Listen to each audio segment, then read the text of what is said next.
안녕하세요. 오늘은 앞으로의 부동산 투자 방향성과 발전 전망에 대해 깊이 있게 다뤄보겠습니다. 최근 인천 송도의 한 신축 아파트에서 무려 1억 2천만 원의 마이너스 프리미엄, 즉 마피가 붙은 사례가 크게 화제가 되었죠. 분양 당시 높은 청약 경쟁률을 기록하며 당시 주목받았던 아파트였지만 입주가 다가오자 상황은 완전히 달라졌습니다. 이 사례는 단순히 특정 지역의 문제가 아니라 앞으로 한국 부동산 시장이 어떤 길을 걸어갈지 보여주는 단면이라고 할 수 있습니다. 먼저 현재 부동산 시장 상황부터 살펴보겠습니다. 2021년까지만 해도 전국적으로 아파트 분양 열풍이 불었고 당첨만 되면 억대 시세 차익이 보장된다는 말이 나올 정도였습니다. 하지만 2022년 이후 고금리, 경기 둔화, 공급 폭탄이 겹치면서 상황은 급격히 바뀌었습니다. 특히 인천 평택, 검단, 미추홀구 등 신도시와 원도심에서는 미분양과 마피 매물이 쏟아지고 있습니다. 실제로 인천은 최근 10년간 적정 수요를 크게 웃도는 아파트가 공급되었고 그 부담이 이제서야 시장에 드러나고 있는 것입니다. 앞서 소개한 송도럭스 오션 SK뷰, 송도 자이더스타, 힐스테이트 레이크 송도 4차 등은 모두 분양 당시 큰 주목을 받았던 단지입니다. 그러나 지금은 억대 손실을 감수하고 매물을 던지는 사람들이 늘어나고 있죠. 여기서 우리가 얻을 수 있는 교훈은 무엇일까요? 첫째, 입지가 아무리 좋아도 공급이 많으면 가격은 흔들린다는 점입니다. 둘째, 청약 경쟁률과 브랜드 프리미엄은 장기적인 안전망이 되지 못한다는 사실입니다. 셋째, 투자 시점과 시장 사이클이 무엇보다 중요하다는 점을 다시 확인할 수 있습니다. 그렇다면 앞으로 어디에 주목해야 할까요? 서울 핵심지와 수도권 역세권은 1순위입니다. 여전히 공급이 제한적이고 학군, 교통, 생활 인프라가 뛰어난 지역은 꾸준한 수요가 있습니다. 하지만 가격이 이미 높기 때문에 단기 차익보다는 장기적인 안정성 관점에서 접근해야 합니다. 지방 광역시와 혁신도시는 어떨까요?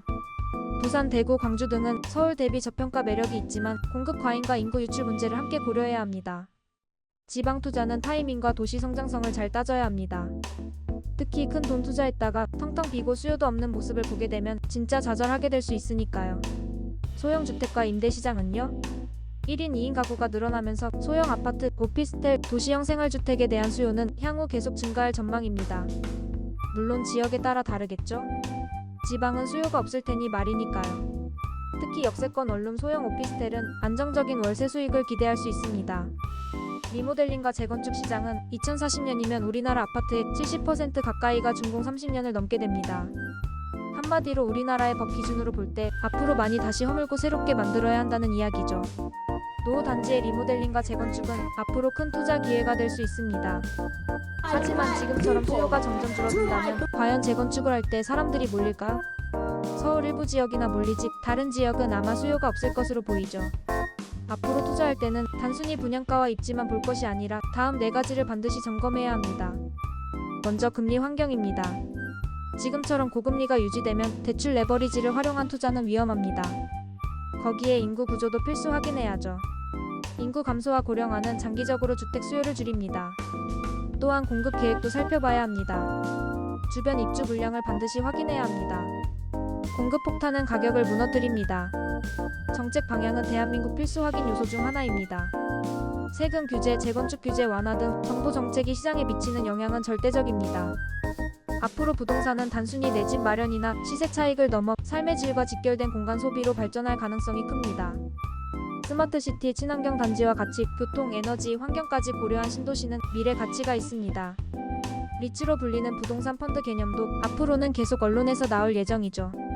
직접 아파트를 사지 않아도 부동산 자산에 투자할 수 있는 방법이 늘어나고 있습니다. 하지만 일반인이 뛰어들기는 아직 일상화는 되어 있지 않죠. 대부분 내가 직접 투자하기를 원하니까요. 상업용 부동산의 변화도 눈에 보입니다. 오프라인 상권이 무너지면서 물류센터, 데이터센터, 복합형 오피스 같은 새로운 투자처가 부각되고 있습니다. 오늘은 인천의 마피 아파트 사례를 시작으로 앞으로의 부동산 투자와 발전 방향성에 대해 살펴봤습니다. 결론적으로 부동산은 더 이상 무조건 오른다는 믿음으로는 더 이상 접근해서는 안 됩니다. 앞으로의 시장은 입지, 공급, 금리, 정책이라는 4가지 축을 균형 있게 바라봐야 하고 단기 투기보다는 장기적 안목으로 접근하는 것이 중요합니다. 시청자 여러분은 앞으로 어떤 지역과 어떤 방식의 투자가 유망하다고 생각하시나요? 댓글로 여러분의 의견도 남겨주시면 감사하겠습니다. 오늘 영상이 도움이 되셨다면 구독과 좋아요 부탁드리고 앞으로도 부동산의 흐름을 깊이 있게 전달드리겠습니다. 감사합니다.